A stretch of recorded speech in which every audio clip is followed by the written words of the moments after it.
Vacation കിട്ടിയാൽ ഈ ഇത്രയും കാശ് കൊടുത്തുണ്ടാക്കിയ സാധനം പൂട്ടിയിട്ടിട്ട് ഹട്ടിൽ പോയി താമസിക്കും. പക്ഷേ നമ്മൾ നല്ല നീളത്തിലെ കോലായി, രണ്ട് സൈഡിൽ വലിയ റൂം, എല്ലാം അവിടത്തെ അങ്ങോട്ടും ഇങ്ങോട്ടും. പണ്ടത്തെ വീടുകളിൽ ഗസ്റ്റ് റൂം ഒന്നും ഇല്ല, എല്ലാം കൂടെ അങ്ങ് വിരിച്ച് കിടക്കുക എന്നുള്ളൊരു കൺസെപ്റ്റ് ആണ്. നല്ലൊരു വൈബല്ലേ. ഇവിടെ ഇപ്പൊ കഴിഞ്ഞ ഏപ്രിലൊക്കെ ഉണ്ടായിരുന്ന ചൂടെന്ന് പറഞ്ഞാൽ അതിനകത്ത് ആ ഗ്ലാസ് ഹൗസിൽ വന്നവരൊക്കെ കിടന്ന് പുകയാണ്.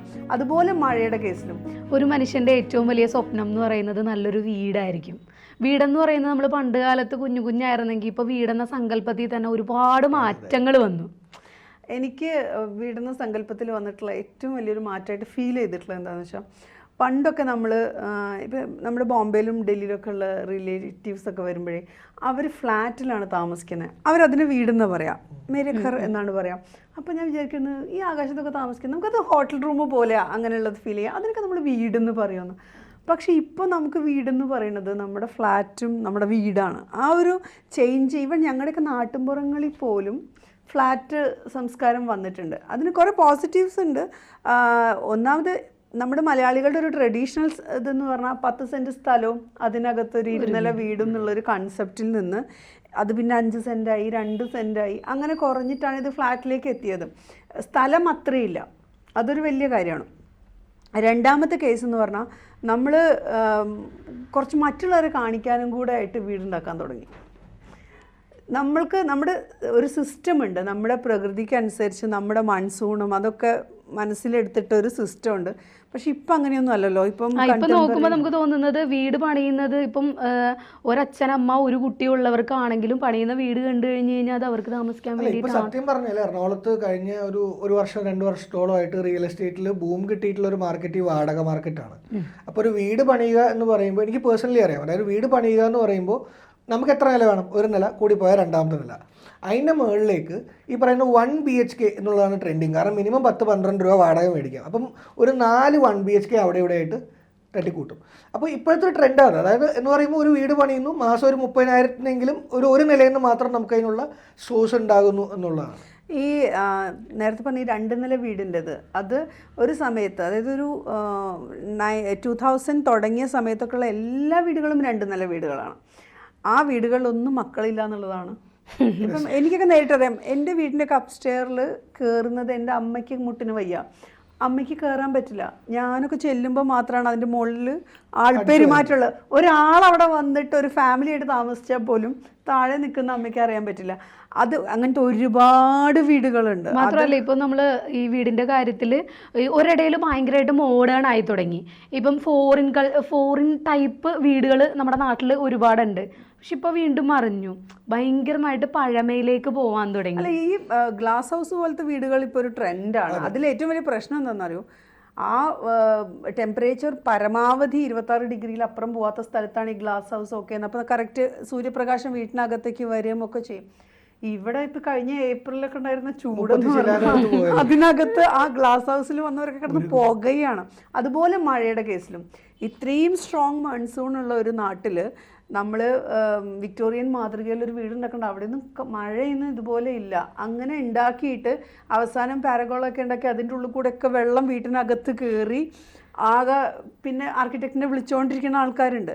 നമ്മൾ പിന്നെ വേറൊരു ടൈപ്പ് ആൾക്കാരെന്ന് പറഞ്ഞാൽ ട്രഡീഷണൽ വീടുകളോട് ഭയങ്കരമായൊരിത്.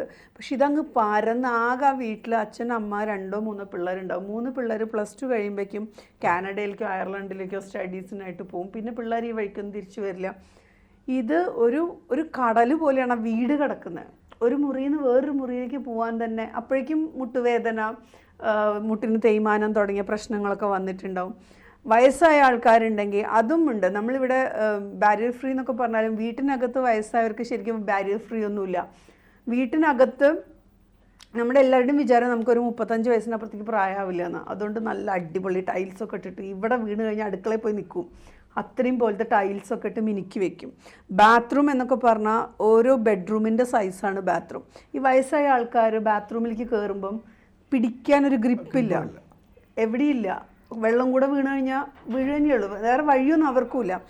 പക്ഷെ അതൊന്നും നമ്മൾ ശ്രദ്ധിക്കുന്നില്ല. നമ്മൾ ഈ പോഷ് കാണാൻ വരുമല്ലോ, ഹൗസ് വാമിങ്ങിന് കാണാൻ വരുന്നവരെ കണ്ണിൽ ഒരു ചൊറിച്ചിലുണ്ടാകും. പക്ഷെ മാത്രമല്ല, ഇത്രയും വലിയ വീടുകൾ കെട്ടിയിട്ടാലും ഇവർ ചില ടൈമിൽ അതിനേറെ പൈസ മുടക്കിയിട്ട് ആസ്വദിക്കാൻ പോകുന്നത് ഈ പഴയ രീതിയിലുള്ള പുട്ട്, മുളം കൊണ്ടുണ്ടാക്കി ഇതിനകത്തേക്കൊക്കെ വേണ്ടിയിട്ടാണ് ആസ്വദിക്കാൻ പോകുന്നത്. രണ്ട് ദിവസം വെക്കേഷൻ രണ്ട് കിട്ടിയാൽ ആ 2 ദിവസം വെക്കേഷൻ കിട്ടിയാൽ ഇത്രയും കാശ് കൊടുത്തുണ്ടാക്കിയ സാധനം പൂട്ടിയിട്ടിട്ട് ഹട്ടിൽ പോയി താമസിക്കും. പക്ഷെ എൻ്റെ ഒരു ചിന്താഗതി അനുസരിച്ചിട്ട് ഒരു ഫാമിലിക്ക് താമസിക്കാൻ വേണ്ടിയിട്ട് അവർക്ക് എത്ര പേരുണ്ടോ അങ്ങനെ താമസിക്കാൻ വേണ്ടിയിട്ടും അത്യാവശ്യം ആരെങ്കിലും ഗസ്റ്റ് വരുമ്പോൾ നിൽക്കാൻ വേണ്ടിയിട്ടുള്ള ആ ഒരു സൗകര്യത്തിനുള്ള വീടാണ് നല്ലതെന്നാണ് എൻ്റെ ഒരു അഭിപ്രായം. മാത്രം ഗസ്റ്റ് വരുന്നത് പണ്ടൊക്കെ ആണെങ്കിൽ പറയാതെ കുടുംബക്കാരും നമ്മുടെ ബന്ധുക്കളും തറവാട് വീടുകൾ എന്നൊക്കെ പറഞ്ഞു കഴിഞ്ഞാൽ അത് ഭയങ്കര ഒരു നൊസ്റ്റാൾജിയാണ്.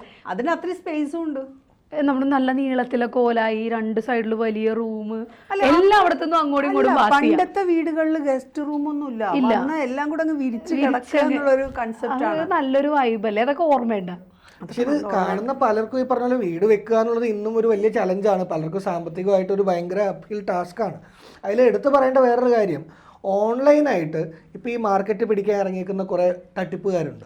അതായത് 4 ലക്ഷം രൂപയ്ക്ക് ഞങ്ങൾ വീട് പണിഞ്ഞു തരാം, അല്ലെങ്കിൽ 5 ലക്ഷം രൂപയ്ക്ക് വീട് പണിഞ്ഞു തരാം എന്നൊക്കെ പറഞ്ഞിട്ട് കുറേ വീടിൻ്റെ ഒരു എന്താ പറയുക ഒരു കണ്ടാരസം തോന്നുന്ന രീതിയിലുള്ള വീഡിയോ ഒക്കെ എടുത്തിട്ട് പ്രൊമോട്ട് ചെയ്യുന്ന കുറേ ആർക്കിടെക്ട്സ് ഒക്കെ ഉണ്ട്. അതിൽ രസം എന്ന് വെച്ചാൽ കമൻറ്റിന് താഴെ കുറേ ബോധമുള്ള ആൾക്കാരുണ്ട്. അവരിടും താൻ ആദ്യം പണിഞ്ഞൊരു വീട് കാണിക്കുക അല്ലെങ്കിൽ അതിൻ്റെ ഒരു എസ്റ്റിമേറ്റ് കാണിക്കുക എന്നൊക്കെ പറഞ്ഞിട്ട്. പക്ഷേ ഇതിൽ ചെന്ന് ചാടിയ ഒരുപാട് പേരെ എനിക്കറിയാം. ഇപ്പം നമ്മുടെ ഇതിൽ തന്നെയുള്ള ഒരാൾ, എനിക്ക് അറിയാവുന്ന ഒരാൾ, ഇത്ര രൂപ ലക്ഷം ഒരു 5 ലക്ഷം എന്നും പറഞ്ഞാൽ 10 ലക്ഷം എന്ന് പറഞ്ഞ് ബഡ്ജറ്റ് ഇട്ട് തുടങ്ങിയിട്ട് 40 ലക്ഷം എത്തിയിട്ട് ഇപ്പോഴും വീട് തീരാതെ ഇരിക്കുന്ന, അതും കൊടുത്ത പ്ലാനും ഇപ്പോൾ ബന്ധമില്ലാത്ത. പലപ്പോഴും വീടിന്റെ ബഡ്ജറ്റ് ഇത്രയും ഇൻക്രീസ് ചെയ്യുന്നത് എന്താ വെച്ചാൽ ബേസ് കൺസെപ്റ്റ് ഉണ്ടാകുന്ന സമയത്ത് ഇവർ പറഞ്ഞ പോലെ ഒന്നുമല്ല. ഈ നമ്മൾ വീടുണ്ടാക്കാൻ തുടങ്ങിയാൽ ഓട്ടോമാറ്റിക്കലി നമ്മൾ വീടിനെ കുറിച്ചുള്ള പുസ്തകങ്ങളും മറ്റുള്ള ഏതെങ്കിലും ഒരു വീട് കണ്ടു കഴിഞ്ഞാൽ അവിടെയുള്ള ഫെസിലിറ്റീസും അതൊക്കെയാണ് നോക്കുക. ആ വീട്ടിൽ അതുണ്ട്, എന്നാൽ എൻ്റെ വീട്ടിലും അത് വേണം. അത് അപ്പോൾ അതും കൂടെ ഇൻക്ലൂഡ് ചെയ്യും. സംഭവം ബഡ്ജറ്റിൻ്റെ പുറത്ത് പോയി കഴിഞ്ഞിട്ട് അയ്യോ ഞങ്ങൾക്ക് പറഞ്ഞതിനേക്കാൾ ബഡ്ജറ്റായി എന്ന് പറഞ്ഞ് കരഞ്ഞിട്ട് കാര്യമില്ല. കാരണം നമ്മൾ പറഞ്ഞ ബേസ് ലെവലിലുള്ള സാധനം വെച്ചിട്ടല്ല വീട് ഉണ്ടാക്കിക്കൊണ്ടിരിക്കുന്നത്. അതിൻ്റെ എക്സ്ട്രാ വന്നു. പിന്നെ നമ്മൾ അനാവശ്യമായിട്ടുള്ള, ഞാൻ എപ്പോഴും ആലോചിക്കാറുണ്ട്, ഈ വീട്ടിലൊക്കെ ചില വീട്ടിലൊക്കെ രസമാണ്, കാണാനൊക്കെ രസമാണ്, കയ്യിൽ കാശുള്ളവർ ഉണ്ടാക്കിക്കോ. പക്ഷേ EMI ഒക്കെ എടുത്തുണ്ടാക്കുന്ന വീട്ടിൽ ഇത്തിരി പറകളൊക്കെ ഇങ്ങനെ ഭയങ്കര ഓവറാക്കിയിട്ട് വെക്കേണ്ട ആവശ്യം എന്താ? ആവശ്യത്തിനൊക്കെ വീട്ടിലേക്ക് ആവശ്യത്തിന് ലൈറ്റ് വേണം, അങ്ങനെയൊക്കെ ഓക്കെ. അതുപോലെ കുറച്ച് പ്ലാനിങ് ഉണ്ടെങ്കിൽ വീട് വെക്കാനുള്ള പ്ലാൻ മാത്രമേ ഉള്ളൂ. അതിനകത്ത് എന്തൊക്കെ ഫെസിലിറ്റീസ് വേണമെന്നും അതിനകത്ത് എത്ര കോസ്റ്റ് വരും എന്നുള്ളതും അതൊന്നും ഗൂഗിൾ ചെയ്യ പോലെ. പെണ്ണുങ്ങളെ കാര്യത്തിൽ ഞാൻ ഭയങ്കരമായിട്ട് കുറ്റം പറയും. അവർ ഫെസിലിറ്റീസ് വേണമെന്നേ പറയുള്ളൂ. ആ ഫെസിലിറ്റീസ് വെക്കുകയാണെങ്കിൽ നമുക്ക് എത്ര രൂപയാവും ഒന്ന് ഗൂഗിൾ ചെയ്ത് നോക്കിയാൽ മതി. ഇതിന് എത്ര രൂപയാവും, ഈ പ്രോഡക്റ്റിന് എത്രയാവും, ഇതിൽ ഏറ്റവും നമുക്ക് കുറഞ്ഞ വിലയിൽ ഇത് എവിടെ നിന്ന് അവൈലബിൾ ആണ്. എനിക്ക് പെട്ടെന്ന് ശ്രീകൃഷ്ണപുരത്തെ നക്ഷത്രത്തിലെ ബിന്ദു മണിക്കറിനെ ഓർമ്മ വരുന്നത്. പിന്നെ മാത്രമല്ല, ഇപ്പൊ ഒരു വീടെന്ന് പറയുന്നത് ഭയങ്കര സ്വപ്നമാണ്. ലോൺ എടുത്ത് EMI എടുത്തും EMI അടച്ചൊക്കെ ഇവര് വീട് ഒരെണ്ണം കയറ്റിയിട്ട് എങ്ങനെയെങ്കിലും ആ വീടിനകത്ത് കിടന്നുറങ്ങിയാൽ മതി എന്നുള്ളത് മാത്രമായിരിക്കും അന്നത്തെ സ്വപ്നം. പക്ഷെ എനിക്ക് തോന്നുന്നു ഇങ്ങനെയൊക്കെ കടമെടുത്ത് വീട് പണിതിട്ടുണ്ടെങ്കിൽ ആ അന്നത്തോടു കൂടി ആ ഉറക്കം ഇല്ലാതാവുന്ന എനിക്ക് തോന്നിയിട്ടുള്ളത്. പിന്നീട് ടെൻഷൻ ആയിരിക്കുള്ളൂ, പിന്നെ ഉറക്കമേ ഉണ്ടാവില്ല. എനിക്ക് തന്നെ പലരും പറഞ്ഞ് ഞാൻ കേട്ടിട്ടുണ്ട്. മറ്റേ കുടുംബം കൂട്ടത്തോടെ ആത്മഹത്യ ചെയ്തു എന്ന് പറയുന്ന സാമ്പത്തിക ബാധ്യത കാരണം നോക്കുമ്പോൾ ഒരു വലിയൊരു വീട് കാണും, ഒരു 4 ബെഡ്റൂമൊക്കെ ഉള്ള. സത്യമായിട്ടും ആലോചിക്കും, അത്രയും വലിയൊരു വീടിൻ്റെ ആവശ്യമില്ല. ആകെ 2-3 വ്യക്തികൾ മാത്രമുള്ള ഒരു കുടുംബത്തിന് എന്തിനാണ് ഇത്രയും വലിയൊരു വീട് എന്നുള്ളത്. ഇതേ ആൾക്കാർ 2 ബെഡ്റൂം ഫ്ലാറ്റിൽ നല്ല ഹാപ്പി ആയിട്ട് ജീവിക്കുകയും ചെയ്യും. കൂടുതൽ വാർത്തകളും വിശേഷങ്ങളും നിങ്ങളിലേക്ക് എത്താൻ ABC മലയാളം സബ്സ്ക്രൈബ് ചെയ്യുക, ബെൽ ബട്ടണും അമർത്തുക.